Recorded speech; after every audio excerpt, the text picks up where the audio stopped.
Previously, you learned about multiplying and dividing rational expressions. This video is going to be about adding and subtracting rational expressions.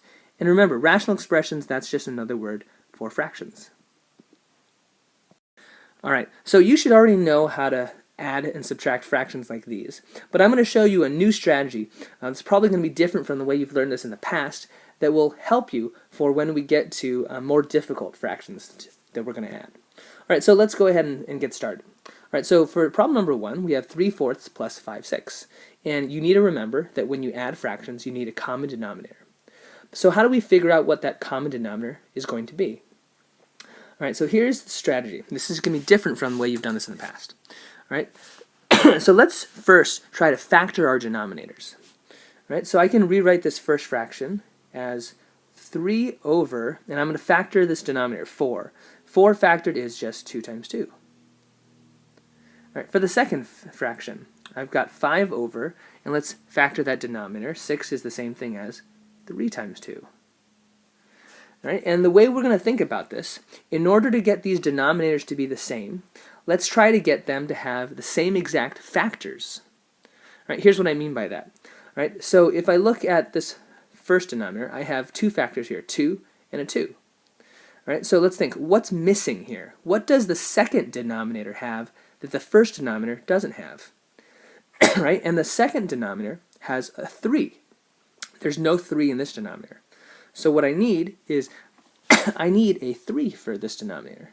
Okay, so what I'm going to do is I'm going to multiply by 3 over 3. Right, and remember, 3 over 3 is just 1. So I'm multiplying 3/4 times 1. So I'm not changing the value, I'm just going to change the way it looks. Okay, so now I have a factor of 3 in the denominator. Alright, now let's go to the second denominator. Second fraction. I have a 3 and a 2. What's missing? Well, the first denominator has a 3, 2, and another 2. So I'm missing a factor of 2 over here. Right? So I need to multiply by 2 over 2. Right? Again, multiplying by 1. Right? So what's that going to give me? That's going to give me 9 over 3 times 2 times 2, that's 6 times 2, that's 12. So 9/12 plus 10/12. Right? So 9/12, that's the same thing as 3/4. 10/12 is the same thing as 5/6. Right? And now that they have the same denominator, I can add that up. That's just 19/12. And there's our answer. Alright, let me do another example. So this one's a little bit harder. We have 5/12 plus 1/14. Right? So first, again, let's factor our denominators. Right? So 12, that's 4 times 3, but 4 could be factored as 2 times 2. Right? So let's rewrite 5/12 as 5 over 2 times 2 times 3. Right? And then 14, that's easy to factor. That's just 2 times 7. Okay? Alright, so now again, let's try to get our denominators to be the same. What's missing over here in the first fraction denominator? Right? Well, I have a 7 over here. I don't have one over here. So I need to multiply by 7 over 7. Okay? Now, for the second fraction, what's missing in the denominator? Right? There are, let's see, I've got a 2 and a 7 here. There's a 2 and a 7 here, but I'm missing a 2 and a 3. Right? So over here, I need to multiply by 2 over 2 and 3 over 3. Okay? Now that my denominators match. 7, 2, 2, 3. 7, 2, and a 2, and a 3. They have the same factors.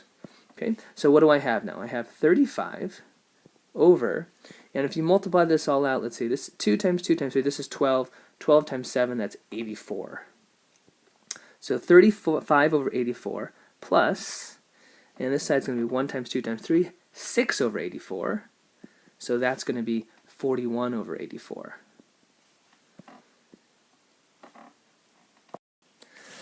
Alright, so now we're going to do some with variables.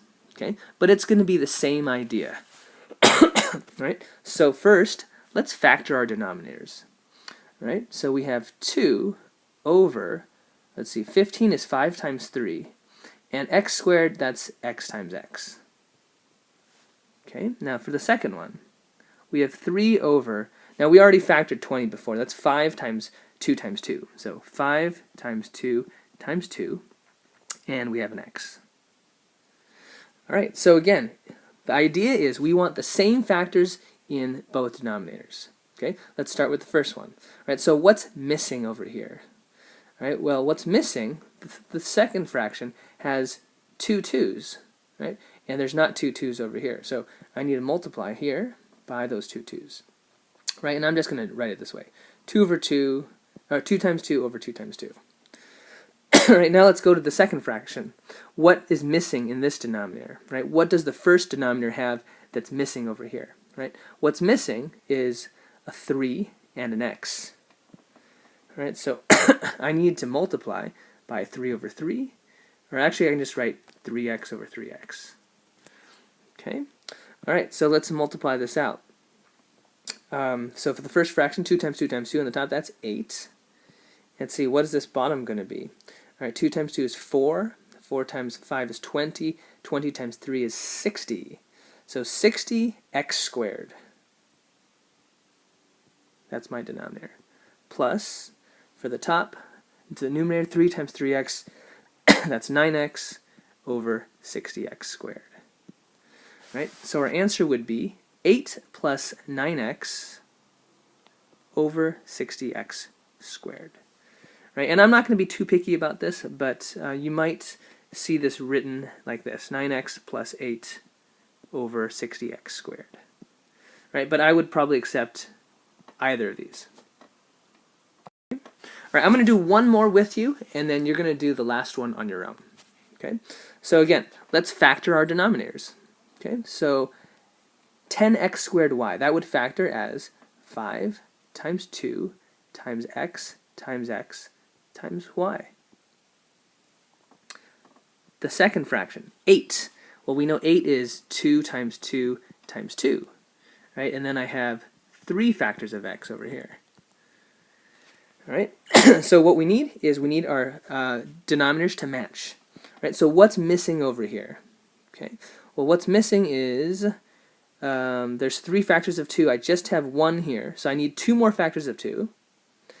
But also, there's 3 factors of x over here, and I only have 2 here.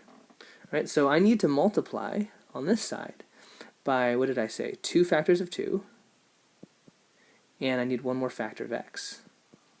Okay, and here's my 1. All right, for the second fraction, right, what's missing on this side? Okay, well, what's missing is a 5 and a y. So on this side, I need to multiply by 5y over 5y. Okay, all right, so all we need to do is multiply this out. So let's see. 2 times 2 is 4. 4x times 7, that's 28x. And on the bottom, if I multiply all this out, let's see, 2 times 2 is 4, times 5 is 20, 20 times 2 is going to be 40. Yep. So we have 40, and we have x cubed y for my denominator. Right, and on top, on this side, I've got 25y. All right, so final answer is going to be this. 28x minus 25y over 40x cubed y. All right, last one. I'd like you to do this on your own, please. So please pause and go ahead and subtract these. All right, now you can check your answer.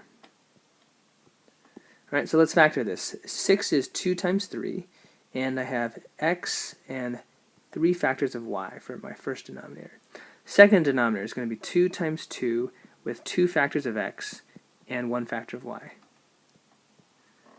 All right, let's get these denominators to match. All right, so what do I need over on the left for the first fraction? I need a 2, and I also need an extra factor of x. Okay. For the second fraction, what do I need over here? What's missing? I need a factor of 3, and I need 2 factors of y, so I'm going to write y squared. Right, so I'm going to have 10x over 12x squared y cubed minus this is going to be 27y squared over 12x squared y cubed. Okay, so we can, now that we have a common denominator, we can write our final answer this way: 10x minus 27y squared over 12x squared y cubed.